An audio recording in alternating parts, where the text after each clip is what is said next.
So here I am, a hero, a villain. I'm the guy who can do the things that Batman can't, become someone that Batman won't. Am I the man that Bruce wanted me to become? Not even close. But someday soon, he'll realize I'm exactly who he needs.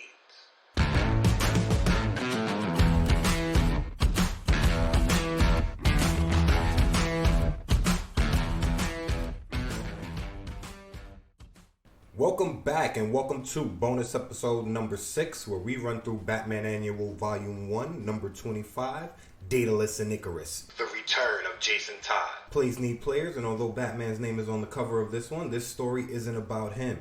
No, the lead in this one is none other than the Blackest Sheep, the Little Wing, the Jaybird, the Red Hood. The infamous Jason Todd. Jason first appeared in Batman number 357 in March of 1983 and has 2 separate origin stories, the latter quite possibly leading to his death. Before we get into Jason's story, we need to explain the Crisis on Infinite Earths. In an attempt to streamline their many stories and universes, DC had a mega crossover event called Crisis on Infinite Earths. Every major title in the DC universe was involved in this story. A lot of superheroes died during the crisis, heavy hitters like Supergirl and The Flash. No one was safe. When the dust settled, DC had one new universe. All that came before, wiped out. There were 4 survivors who remembered the events of the Crisis on Infinite Earth. Superman of Earth 2 and his wife Lois Lane. He was an older Superman with the Reed Richards working.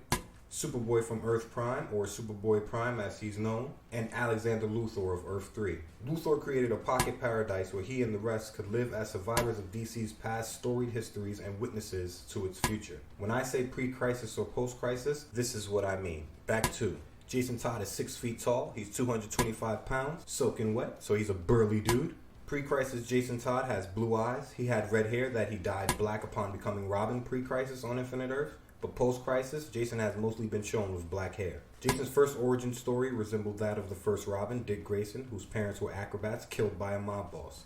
Jason's parents, Joseph and Trina Todd, were acrobats as well, but they were murdered by a new Batman villain at the time, Killer Croc. After proving himself to Dick Grayson, Todd is given a Robin costume and becomes the second heir apparent to the Batman mantle, the second Robin. But then Crisis on Infinite Earths occurred. With the merging of all universes into one, Jason's origin story was retconned, and his post-crisis story was, in my opinion, much cooler, simpler, and unique. That said, post-crisis Jason Todd was a bit of a bad boy. Jason was retconned as an orphan child to Willis and Catherine Todd. He was a street tough who meets Batman for the first time in Crime Alley while he's stealing the wheels off the Batmobile. After being placed in a school for troubled youth, Jason is taken under Batman's wing when he discovers the school's main curriculum is crime and becomes the second Robin. I think his post-crisis recon has given him a much more unique character. Truly. Jason wasn't your daddy's Robin. Jason was violent, flippant, self-absorbed. He smoked, he drank, he tried to stop, he can't. And worse than any of these things, he had a penchant for abusing his power while at the same time routinely ignoring Batman's orders and directives. A violence and ignorance that would lead to his downfall. There was a not so small portion of Batman fans who hated him. This hatred led to one of the most seminal Batman moments of the modern age. In a story titled Death in the Family, Jason discovers the woman he thought was his mother was really just his stepmom and begins a quest to find his birth parent. When he does, they reconnect, only for us to discover that Jason's birth mother was a drug addict, being blackmailed by Batman's greatest enemy, the Joker. Worse, she tells the Joker Jason is secretly Robin, and the Joker kidnaps her, using the information to lure Jason to him across the ocean in Africa. Here's where the fans hating him came into play. The ending of Death in the Family was left entirely up to the fans. If they wanted Jason to live, there was a 1-900 number for that. If they wanted Jason to die, there was a 900 number for that too. By a very slim vote. I'm talking Floridian hanging chads, Bush versus Gore slim. Jason Todd was marked for death by fans at the hands of the Clown Prince of Crime, and in the hands of the Joker, death is rarely quick and never clean. In one of the most grisly scenes in comic book history, with the support of the fans behind him, Joker beat Jason Todd to within an inch of his life with a crowbar in an abandoned, booby-trapped warehouse in Africa. Jason, he's got grit, survived the beating and managed to make it to the warehouse door, but he couldn't pick the lock because of the violence done to him. The building exploded. Jason died trying to shield his mother from the blast, and she died shortly thereafter, but not before telling Batman that her son died a hero. But death, my friends, is only the beginning. We've got me, we've got you, we've got no further ado, we've got Batman, Annual number 25, Daedalus and Icarus, The Return of Jason Todd. Let's get into it. Me and my best friend Pete, old adventures, new critiques. He spins webs, I spin yarns, kinda kooky, be forewarned. Look out, it's me and my friend Pete. The writer on this one is the writer responsible for bringing Jason back from the dead in the Batman titles. He is a phenomenal writer. Ladies and gentlemen, Judd Winnick. The pencils on this one, no slouch, Mr. Shane Davis. Inks, Mark Morales. Colors, Alex Sinclair. Letters, Travis Lanham. Assistant editor, Brandon Montclair. Editor, Bob Schreck. Executive editor of this issue is Dan DiDio. And the cover of this one is done by the incomparable Jock. Jock's cover on this one is a cover I call the Instant Classic. In black negative space, we see Batman on his knees, his cloak draping the floor around him. His head is slightly lowered and there's an ominous red light shining down on him, casting his face in shadow. In Batman's arms, his arm dangling at his side, we see Jason Todd, bathed in that same red light, unconscious, in the codename and costume he took after his return from the dead, that of the Red Hood. He's got a shiny red helmet on his lowered head, a leather jacket, unzipped, dark pants, and a pair of military boots with large buckles. It's beautiful to look at. Red Hood's mask and leather jacket remind me of an Impressionist painting, and I love that. Starry Night by Van Gogh is my favorite painting ever. I don't know why it comes to mind. We open to page 1 and we get the eyes of Jason Todd up close in a red domino mask with white mirrored lenses covering his eyes. The caption box says, "He is Jason Todd." And we go through the page with different shots of Jason Todd donning his Red Hood costume. He's putting on his belt, sliding his arms into his leather jacket, and placing a blade into his jacket, so I imagine he had the sheath sewn into the leather. This blade is based on the kris or keris, and according to the Illustrated History of Weaponry, the kris is the traditional knife of what are now the nations of Malaysia and Indonesia. Intended for stabbing, the blade is of variable length and can be either straight or curvy. In a curved blade kris, each bend is called a luck. Jason's is the curved blade version, and it's about a foot long, so I wish plenty of luck to what these lucks run into. The final panel on this page, we see Jason Todd darning his Red Hood, which looks much more like a sleek one-piece full-face motorcycle helmet. While he's getting dressed, we're getting information. Quote, "Make no mistake, it is him. And although his actions are so single of purpose, his goals, be they dark or just, have been clearly stated in both word and action. The means, the manner, the miracle of his return is still a mystery." We turn the page on a mystery and finish the sentence as we see Red Hood suited and booted, his gloved right hand pulling the glove down on his left. He's under a solitary yellow light, slightly off center in front of a brown brick gun wall. So I assume he's in one of his armories. There are 6 guns at least on the wall behind him. I know one of them is an M16, but after that, just choose any 5 guns from any Call of Duty and I promise you'll find one of them up there. Red Hood is armed to the teeth. Above him is the title of this annual, Daedalus and Icarus, The Return of Jason Todd, in the same red of his Red Hood. Page 3 begins above an abandoned warehouse in the middle of the desert. The camera zooms inside and we see a bruised and bloody Robin known to us as Jason Todd. He's got the red shirt with the short green sleeves and yellow collar. He's got the green domino mask and he's got blood running from his nose. There's a large blood splatter behind his head and above him we see a crowbar. We're told the story begins where it ended. The next panel, we see the Crown Prince of Crime himself in a purple jumpsuit, his skin a green tinged white, his hair slick, green, and greasy, with high arching eyebrows and a violent wide red smile. The Joker is beating Robin viciously with the crowbar because he knows Robin's identity too. This is what they meant by it begins where it ends. This is the day Jason died. We get a shot of the Joker in profile, his long face filled with malicious glee before the camera shifts back to Robin and his mother. And Robin's in rough shape. His mother is tied up to one of the posts. There are cardboard boxes in the background and in the foreground an explosive device. 3 sticks of dynamite on a timer that reads 57 seconds in red digital numbers. In the next panel, we see a red truck speeding along a desert highway. The driver, the Caped Crusader, and he is kicking up dust. We go back into the warehouse to see Robin and his mother. She's freed and is helping Robin walk to the door of the warehouse. In the final panel, we see Robin's mother struggle to get the door open desperately as Robin sits slumped against the box in the foreground. Batman is on his way, like Batman's always on his way. We get a gorgeous panel to open page 4. We see the red truck parked, but it is in shadow. Batman 2, the right side of the panel, is in shades of red and orange as the factory explodes. The entire panel is drawn in the B-O-O-M of the boom, so the word is the panel.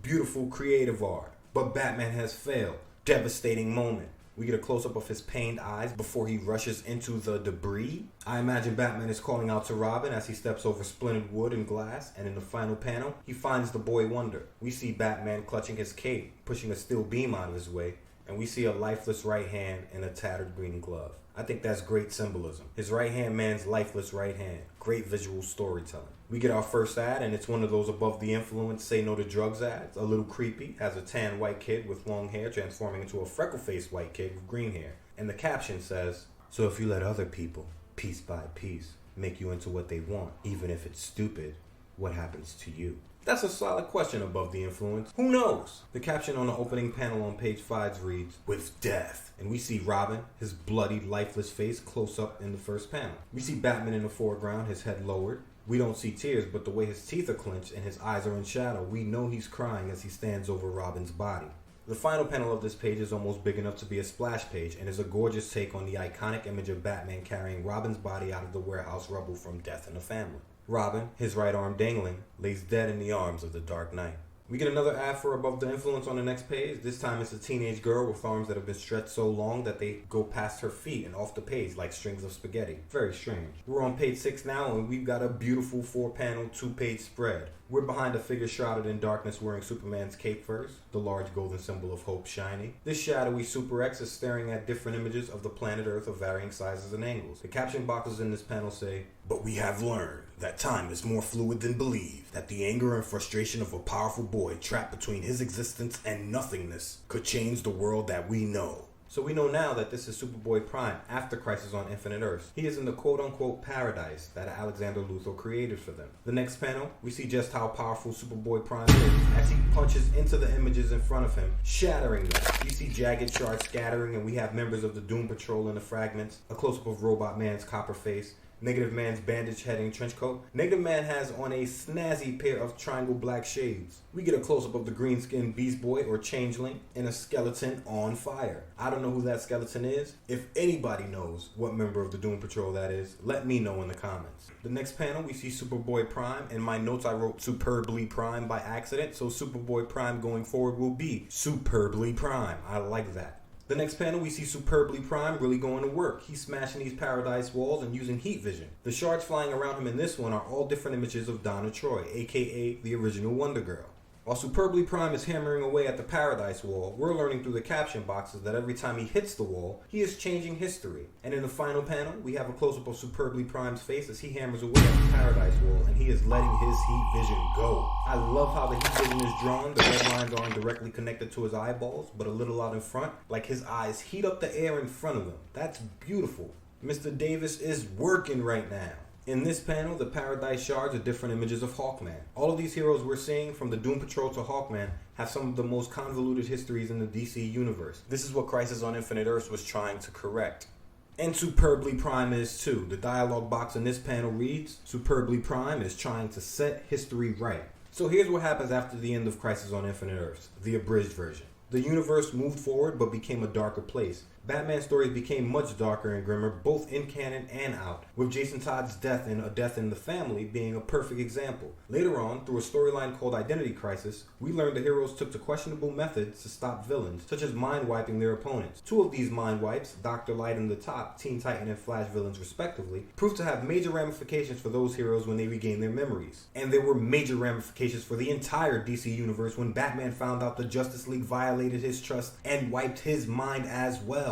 Identity Crisis, along with other titles, led a roadmap straight to Infinite Crisis, which is around the time this comic we're reading takes place. Watching the modern universe devolve into darkness, Superbly Prime begins striking the barrier to the paradise because he realizes that every powerful blow he lands alters a dark moment. If this all seems absurd to you, just know there was a point in DC history where Superman could shoot many versions of himself out of his finger. We turn the page and we're on the Infinity page.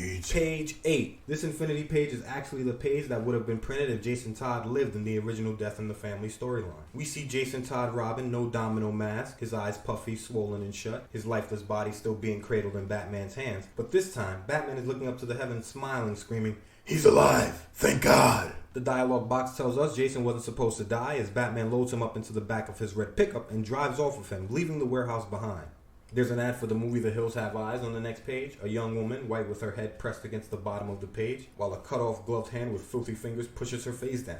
I think I saw this movie when it first came out. The tagline is, "The lucky ones die first." And I gotta say, that's a pretty solid tagline for a horror movie. We're out of that convolution and back in the main DC universe now, and we see Robin in Batman's hands as his body gives a death shudder, tears streaming from his eye. The next panel, we get a shot of Superbly Prime hammering against the Paradise Wall. Next, we're outside of Gotham City, now in the pouring rain, in the perpetual darkness, as a psychedelic purple wave spreads across the city. We find out it is 6 months after Jason has died, and this wave, bolts of lightning flashing through it, creeps over the headstones in a cemetery. In the final panel on this page, we see the wave passes over a headstone that reads, "Here lies Jason Todd." On page 10, we enter the casket of Jason Todd as the wave sweeps over his body with the focus on his crossed hands. As the wave washes over them, we see the rotting flesh restored to a healthy tan color, and in the final panel, Jason taking 3 deep panic breaths as he awakens from eternal slumber. That's nice, tight storytelling. Jason wakes up on the inside of a casket to open page 11, and he's in full-on panic mode. He presses his hands against the plush white roof of his casket, screaming, blood in his right eye. He screams so loud his voice pierces the 6 feet of dirt he's under. We get a shot above ground of a hooded stone angel, wings spread behind her, the rain streaming down her eyes like tears as Jason screams from inside the casket. We zoom back into the casket and Jason's pounding on the roof with closed fists, screaming out for Batman as real tears stream down his cheeks like rain. The way he's shouting Batman makes me think of a streetcar named Desire.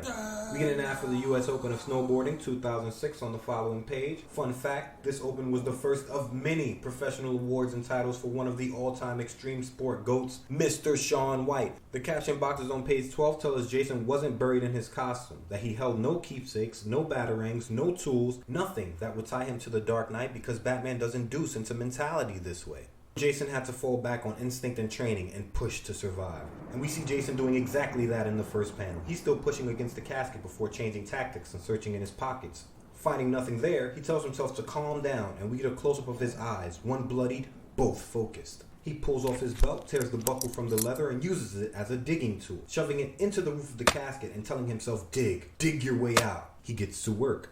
We get a graphic of his blood-soaked fingertip, the nail on his pointer finger tearing from his hand as he claws into the casket. The final panel on this page, we see Jason's hand emerge from a hole he's broken through the casket's roof.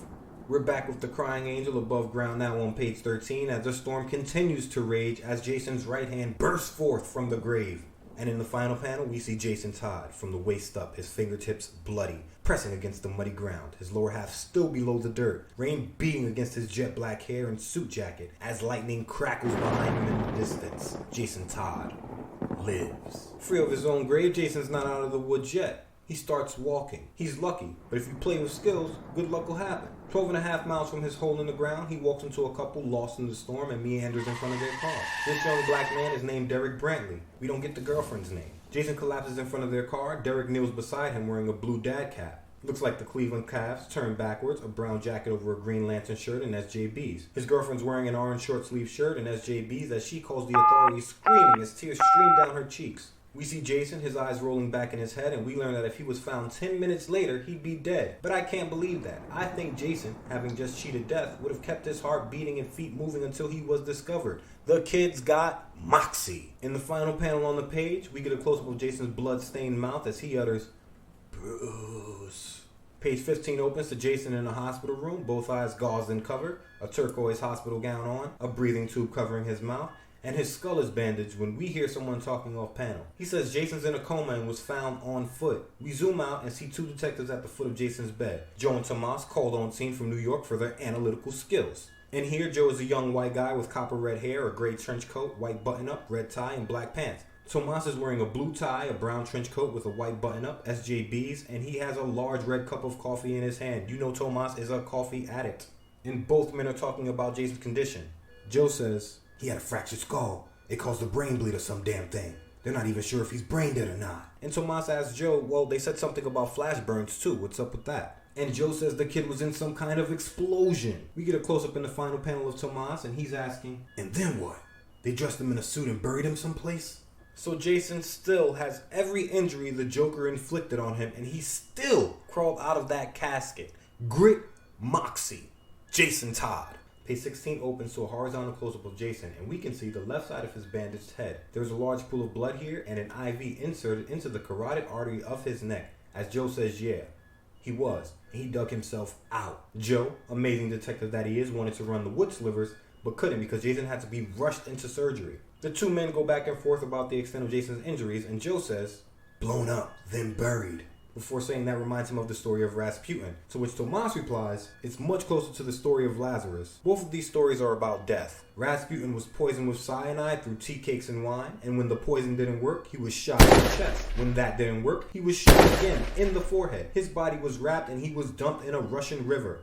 According to most accounts, Rasputin was not a man beloved by many people, and his story can relate to Jason's in its brutality, but Rasputin stayed dead, and Tomas knows scripture, hence his mention of Lazarus. In the book of John, Jesus Christ raises Lazarus from the dead 4 days after his death, the last miracle Jesus performed before his own death and resurrection.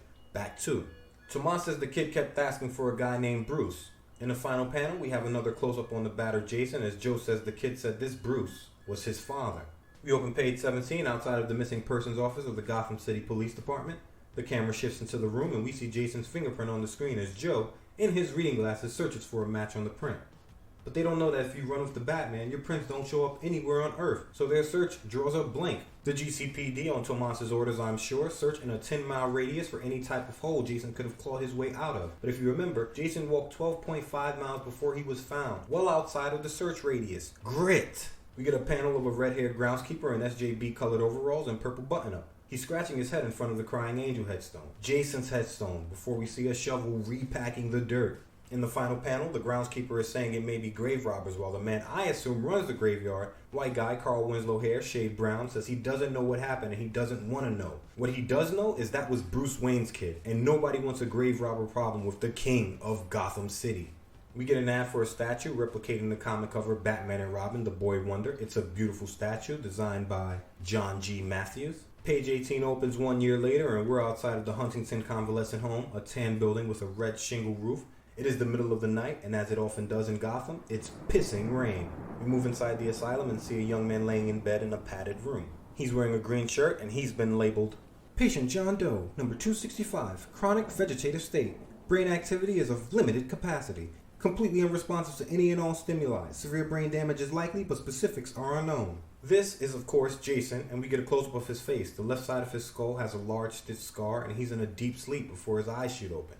He exits his room and shambles down the hall in matching turquoise shirt, pants, and slippers. By the way he's walking, we can assume he has brain damage. From the dialogue boxes, we find out he's moving on pure instinct. But sometimes that's all we need. In the final panel, we see Jason exiting the asylum in the rain, heading towards parts unknown. Page 19 opens and the rain has stopped. Jason is in the slums of Gotham City, skyscrapers sprawling all around him as he stands huddled outside of a clothing store, staring at a red hooded jacket with yellow striping. In the next panel, we see Jason now wearing the hoodie in the frame of a broken bakery window. He is hunched over a baguette in his hand as he chomps into the middle of the bread. Next, we see Jason asleep atop a cardboard box in an alley surrounded by dirty water and black garbage bags. Another year passes and we find him in the final panel on this page sleeping, now in a green tracksuit with yellow hemming around the collar and sleeves. Someone off panel says, "Get out of my spot, punk!" We see a tall, husky, bald white guy with a brown beard wearing a black leather vest, white t-shirt, SJBs, and construction boots. He's pounding his right fist into his left hand threateningly and asking Jason if he heard him. He tells Jason to get his ass up. The camera shifts to Jason, still obliviously sleeping, as two homeless guys behind him plead for him to be left alone. Guy in a gray ball cap and SJB jacket says the spots don't belong to anybody. Another guy in a brown trench coat and black scully says this bald guy is messing with their meal ticket because the kid is always sharing the things he steals. We zoom in tight on Baldy's face as one of the men tells him they once saw the kid walk out of a store with a 9-pound turkey. Jason is working out there. To which Baldy replies, "Never gave me nothing. And he's in my spot." Before kicking Jason square in the ribs. Jason clutches his stomach moaning, and Baldy, trying to add injury to injury, raises a 10-foot to curb stop the former Robin in the final panel. 21 opens to Baldy's foot falling where Jason's head was just laying. Before we see Jason, trash can in hand, clobber the man from the back like they're in an Attitude Era hardcore match. The caption boxes in these two panels read, "You may find that those instincts of his that lay like a sleeping dog may wake and bite." Reminds me of something my nana used to say, hit dogs holler, and Jason definitely proving he's going to bite right after he hollers. We see him do a perfect backflip over the man's head just as a homeless man wakes up from all the commotion. This guy's wearing a gray jacket, sky blue shirt, and he wipes the coal out of his eyes as Jason is in mid-flip. We find out this is Tommy Carbone and that Tommy wasn't always a homeless drunk. He used to be a drunk who worked for the mob in a gun running operation. Page 22 opens and we see Tommy's memories. One night on the job, Tommy and his boys ran into Batman and Robin, and Tommy is having deja vu. The first panel of the page, we see Batman above a distant rooftop in the background as Jason Todd, in full Robin gear with a smile on his face, his cape bright and yellow, billowing behind him, lands on Tommy's shoulders with his knees and has his right hand raised to strike. In the next panel, we see Jason, the rooftops above him empty, an expressionless look on his face, his knees on the shoulders of Baldy, his right arm raised in preparation to strike. In the next panel, we see Robin's fisted hand smash into both sides of Tommy's head. The panel following, Jason does the exact same thing to Baldy. In the final panel, Tommy is staring at Jason, the bald man laying unconscious between his legs, and Tommy remembers. Tommy immediately runs to a phone booth beneath a stoplight on page 23, and he's telling a suited man shrouded in darkness that he's sure he just found Robin. The man in shadow says he knows someone who might be interested. And Tommy's still asleep, so he says it'll cost for the information. And the information moves up the chain fast. We see the man in shadow talking to a Middle Eastern man wearing a keffiyeh. Then in the next panel, in a dark alley with a woman with flowing hair and the most stylish trench coat in the game. It is a JJP, full length to the ankles. Stun on him. Stun on him. The man is telling this woman she'll have the boy tomorrow. We zoom in and we see this is Talia al Ghul, daughter to international terrorist Ra's al Ghul, and estranged wife to the Batman. We all choose our canon, and I like to think Batman and Talia are married. Estranged, but married. And Talia is Arabian with brown hair. She has the collar of her JJP trench coat up around her chin, and she's telling the man the boy was supposed to be delivered tonight. The next panel, we're outside of the window of a brown building, and someone inside the window asks if anyone is left. In the final panel, we get a gorgeous close-up of Talia, a sparkle in her amber eye, and she's telling the person that everyone who knew Jason Todd is still alive is dead. We enter a sprawling mansion on page 24. High ceilings, red walls, golden mirrors, and chandeliers. We see Talia's at the top of a flight of stairs talking to the demon's head himself, Mr. Ra's al Ghul. He has his back to her, the Reed Richards hairstyle, brown on top, a regal green cloak that will make Dr. Doom sit up and take notice. It stretches down to the floor, and Ra's is staring out of a large bay window. Ra's at this point in the story is over 700 years old. The camera shifts to let us stare at Ra's and Talia through this window as Ra's says that all of her secrecy has been for nothing because Jason has too much brain damage. We see Jason being escorted through the courtyard of the palace by armed guard as Ra's wonders aloud why the detective, as he refers to Batman, would create a ruse like this. And Talia says, if it is a ruse. In the final panel, we get a close-up of Ra's. He's got silver eyes in this panel. He's got the Fu Manchu goatee. And he says, very well, you may keep him. Find an answer. That would be worth all the trouble you've gone to. So Talia can keep the kid as long as she figures out what happened to him. Ra's is talking about Jason like he's a dog she found on the street. We get an ad for the Red Sonja comic book from Wildstorm. Admittedly, I don't know much about Red Sonja except that she's a badass who wields a mean sword. This ad is for the Devil's Hand, and we see Sonja crouched down while a jacked white dude with black hair raises a clawed hand to the heavens. It's giving me Atari game cover vibes. Page 25 opens to a shot of Jason being led into the castle, a vacant expression on his face. Another year passes. Jason is sitting hunched over in a chair staring out of a window of Raz's palace. Raz says from off-panel that he's grown tired of housing Jason. He calls the kid a pet and says Jason's taking up too much of Talia's time. We see Talia, her arms folded, white blouse, and she's saying that Jason's grown stronger and still has the hands team on deck. But Raz isn't listening to this. He says Jason's stronger because he ate, and his skills are only defensive, only turned on when he's threatened with violence. Raz goes on to say that Jason's a walking vegetable, and that's all he'll ever be. Talia mentions letting Bruce Wayne know about Jason, but we see Raz raise a hand in the final panel. He absolutely forbids it, saying, he would wage war upon us. I see no advantage at this time. A day may come when the boy has a purpose, but today, no. We turn the page and we see Raz has aged considerably in the last year, saying Jason is useless. He walks, his back hunched through the halls of the palace, Talia behind him. He tells Talia, stopping at a hidden panel in a doorframe, that he's sending Jason away to a place where the boy will be cared for out of respect to both the detective and Talia before bending at the waist to punch a code into the keypad. A gray metal door slides open and Raz steps inside, telling Talia that he's grown weak and the time has come again. The door closes behind him and we see Talia wait for a moment before looking over her shoulder in the final panel. We find ourselves in a dungeon on page 27. There are two robe guards covered head to foot in purple robes at the entrance to this dungeon as a topless Ra's al Ghul stands waist high in a magma-colored liquid. He speaks to the guards watching the door saying, I know that despite your oath of obedience, the temptation of immortality beckons in front of you, my acolytes. before walking forward into the magma-colored liquid. He says to enter a Lazarus pit surely means certain death. So Lazarus pits for certain people gives them longevity. It makes them live longer. Roz is over 700 years old. That is because Roz knows where almost every Lazarus pit on the planet is and uses them at his discretion whenever he needs to recharge his life force energy. Most people, however, if they go into the Lazarus pit, will go insane. This is what Roz is telling his acolytes who are standing guard, that the temptation is so heavy to live forever, but I promise you, it is a dark and dangerous and sometimes crazy place. But Talia doesn't think so. We see her, right arm raised, pistol in hand, while she drives a young rope figure forward with her left.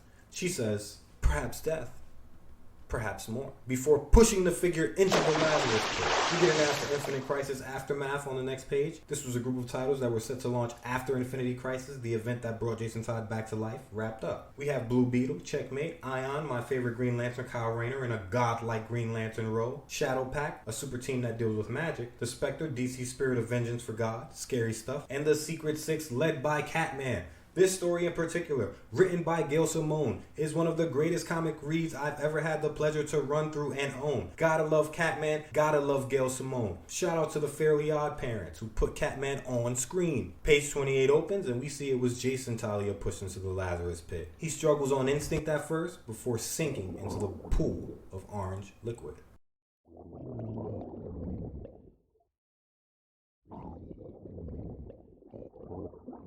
Jason submerged beneath the waves, and we get a beautiful splash page of Jason Todd in all his Robin glory. Red tunic, green undies and boots, green gloves, yellow cape. He is all smile swinging from a grapple line, his left knee up. In the upper right, we have a somber image of Batman. In the lower left, a smiling Joker with raised crowbar. On the lower right, Talia in profile in all her majesty. As Jason struggles in the Lazarus pit, we get two caption boxes. The first says, many things can jog a memory. The next, but few things can give those memories life. And we get to page 30 as a naked Jason, covered in Lazarus pit juices, bursts from the pit screaming. We see Talia in the next panel on the edge of the pit. She has a hand extended out to Jason and she tells him to come with her now. Jason says, what? What is happening to me? So we know his body and mind are healed enough to speak now. And in the final panel, we see him take Talia's hand as Roz bursts from the Lazarus pit, answering Jason's questions by shouting, a deceitful child has spurned her father. Roz clearly is self-absorbed because Jason asks what's happening to him, not what's going on with you, Roz. Sheesh, me over there. We see Jason and Talia sprinting from the palace on page 31 as Roz tells Jason that he cursed his soul. But I think Jason believes, like I do, that life is for the living and anything's gotta be better than being vegetable. So he and Talia break towards the woods on the edge of the palace, shrouded by darkness. Talia in the lead, a duffel bag bouncing against her waist. Jason has questions. He tries to ask, saying, Talia, what the hell do you... Where was? But Talia cuts him off. She says, there is no time. I did what I thought was right, what I thought you deserved. Do not go and find him, Jason. Learn the truth before you do. In the next panel, we see Jason as Talia, throwing a purple gloved hand around Jason's head, finishes her thought saying, you remain unavenged. She pulls him into a kiss that she enjoys, her eyes roll back while Jason's eyes are wide with shock. Again, you shouldn't just be out here grabbing and kissing people. But immediately after the kiss, Talia shoves Jason off the edge of a dark cliff with the duffel bag in his hands. We see him tumble, fumble, bumble down into the darkness before falling into the ocean with a loud splash in the final panel. Page 32 opens up with us 126 miles south outside of the Hotel de Dos Leon, a beige building with green piping. We find out that Jason swam to the nearest shore where Talia left the motorcycle for him. I love that she wasn't worried at all about Jason surviving that drop. We're inside the hotel room now and we see a gray laptop turned on atop a table surrounded by American dollars and euros and rubber bands. There's a passport on the table and the duffel bag that all of these items came from. The caption box here tells us everything Jason needed was in the bag. The panel shifts and we see it really is everything, including the details of his death and the time after that Jason didn't know about. The next panel we see Jason. He's at this desk topless, all the files and documents in his hands, his eyes shrouded in darkness as he reads the different papers. We get a close-up on Jason's face, then a close-up on the headlines as we see that they are all about crimes that the Joker has committed. And if you know the Joker, he's been busy, escaping from Arkham, murdering 8 people, claiming more victims, fleeing the law, and we hear Talia's words again. You remain unavenged. In the final panel, we see Jason's clenched jaw as he mutters, you son of a bitch. under his breath. He is pissed. How dare Joker live in a world where he died? We turn the page and get an ad for a comic called Batman Secrets. In this ad, Batman has a hand around the Joker's throat, a bloody fist raised. Joker's got a black swollen eye and bloody teeth. But if you know Joker, you know that smile is still plastered on his face. I have this miniseries. It is an amazing read and it's in collection, so it will come up eventually as a bonus episode, I hope. On the Pippin page, 33, Jason snaps. We see the money flying across the room, the Joker papers flying. Jason throws a lamp through the in-room TV. He stares at his fleeting reflection in the mirror for a moment before putting a fist through it. He's treating this hotel room like Evanescence on their Anywhere But Home tour. Rockstar lifestyle. He already ain't make it. In the final panel, we see a Gotham City newspaper headline, maybe the Gotham Gazette. It's covered in the shards from the mirror. In it, the Joker is in an orange jumpsuit, perma smile on his face, as the headline reads, Batman returns Joker to police custody. Jason's seen all he needs to. On page 34, he resolves to set out on a quest like Batman's. Travel the world, becoming the best at what he does. His eye is black and sinister in the first panel, before we see him in the next panel training. There is a warrior monk in the foreground, sitting between two lit torches as Jason, hands behind his back, white pants and a sash fluttering behind him, flips toward an opponent in striped pants, leaning back in full-on Matrix mode to dodge. The next panel, we see Jason manage to salvage the laptop. On it, he's talking to Talia, and Talia's been busy. She's bought stock in Wayne Tech, she's found the original coffin maker, and she's added funds into an account. She tells Jason to enjoy it and says, P.S. There's a guy named Hush that he should meet. Hush was a Batman storyline that ran in the early 2000s that saw Batman running a gauntlet of villains trying to get to a shadowy figure named, you guessed it, Hush. And Hush was hellbent on destroying him. So we're at this point in history now, and Talia is telling Jason he should meet Hush. The next panel, we see a replacement coffin being lowered into the ground in place of Jason's to cover his tracks. And in the final scene, we get a shot of Jason's mouth as he says, I hear you're working, Batman. We're on page 35 now, and we see Jason in his red domino mask and black leather jacket outside at night. He's in the background of the panel. He is talking to Hush, who's standing in the foreground. I've always thought Hush has a great look. The man wears a trench coat and never leaves his house without surgeon band-aids wrapping his face. And Hush, answering Jason's question, says maybe he is working the bat. What does Jason care? And Jason replies, I can help. You want to get into his head? I'm your way in. The next panel, we get a gorgeously drawn panel of Batman, his cowl in darkness as rain falls behind him in a red negative space. We hear Jason screaming at him off panel. When we do see Jason, he is wearing a brown trench coat with a blue shirt that has red piping running down both sides of his chest. He has the Robin insignia on his chest, but the only outline of the R is yellow. All the rest in the circle is black. Jason's wearing brown gloves, his domino mask, and he has a tuft of white hair growing out of the front of his head in contrast to the rest of his black hair. We get a caption box saying Jason had to see him. Who? The Batman. And maybe Jason got more than he bargained for because Batman's in this panel too, throwing a vicious right uppercut that's connected with Jason's jaw, sending him reeling as lightning strikes in the background, illuminating the headstones of the graves around them. Page 36 opens to the most skilled fighter in the history of comic books, giving Jason the full hands team. First panel, we see Batman crack Jason across the chin with a left hook, sending blood flying from his mouth. Next panel, Batman catches Jason with a round hook kick, flush across the chin. More blood flying. The sky is red. Rain is falling, and Jason thinks while he's taking this beating that he just wanted to see Batman. Not as a man, but as the creature Batman created. And Jason thinks he just wants to see regret in Batman's eyes. But the Batman's made of sterner stuff and none of it's regret. We see Batman's face in this panel and he's watching Jason hightail it through the cemetery. Batman beat the brakes off the kid and made him regret his decision in 2 panels. The world's greatest, the Bronx's very own, Bruce Wayne, aka the Batman. Shout out to Bill Finger. All of this took place during the Hush storyline around the middle of the story. At the time, we don't believe it's really Jason fighting Batman, and in the next panel, we see why. We've got Batman's shape-changing villain Clayface here, and for those unfamiliar with Clayface, Clayface can take the form of anyone on the planet, and we see him here as Jason runs off, transforming into the form of Robin. During Hush, the switch happened so fast that Batman believes Jason was Clayface the whole time, despite a nagging suspicion that there was something he didn't know. And we see Bats in that moment of the Hush storyline in the final panel as he holds a smoking brown trench coat.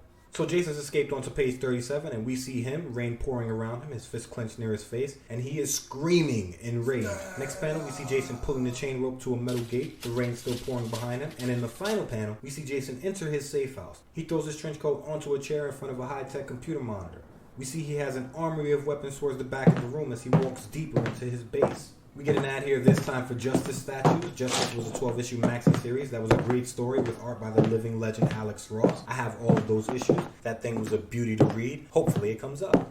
Jason stops in front of a 3-quart board wall on page 38, and we see this board is designed like Robert Nash's in A Beautiful Mind. Just pictures in red string with thumbtacks tying things together. But everything on the wall either has to do with Gotham City or the Joker. We get a close-up on Jason Todd now, almost 4 years later, and we can see he is a young man. He stares at the board with a chiseled jaw and resolved look in his eyes. The caption box says, "He is Jason Todd." The next panel, we see Jason's gloved hand ripping one of the tacked images on the corkboard off. It says, "Red Hood crime spree continues." In the final panel, we zoom in on the empty spot, and now the only writing we can make out on the papers left on the corkboard is a light blue sheet that says, "Joker." The final caption box says, "Make no mistake, it is him."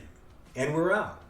We get an ad for 1 year later, the event that followed Infinite Crisis, and that brings the issue to a close. Jason will go on to take the mantle of the Red Hood, which is believed to be by many Joker's first criminal alias. I think by taking up the mantle of the Red Hood, Jason was making a point to both Batman and the Joker that yeah, you both have made me, but I'm going to take what you've given, in the case of Batman the skills, in the case of Joker, the crazy, and live my life by my rules. I've read this comic so much, the black ink of the cover has my fingerprints on it. It is truly a beautifully drawn, well-crafted tale that pulls the whole DC universe in. And I remember when this story first began. Jim Hanley's universe was packed for months as the story unfolded. I still remember the moment Batman realized the Red Hood was his ward, a one Jason Peter Todd, and I recommend that story, Under the Red Hood, to anyone who loves a good action adventure, especially this one that follows one of the most tumultuous relationships in comics. That's our show for this week. Thank you so much for running with me as I covered Batman Annual Volume 1, Number 25, Daedalus and Icarus, The Return of Jason Todd. I'm so glad you came along for the ride. Come back next week as we dive into the long boxes again. This time, we're running Fallen Angel number 26 from IDW, as Lee, the Fallen Angel herself, tries to stop her former lover Malachi from ruling Bet Noir with an iron fist. I hope you're not squeamish, because there will be blood. Please like and comment, and please think of the world, and remember, with great power, you already know the rest. Make sure you're being responsible. I'm out of here.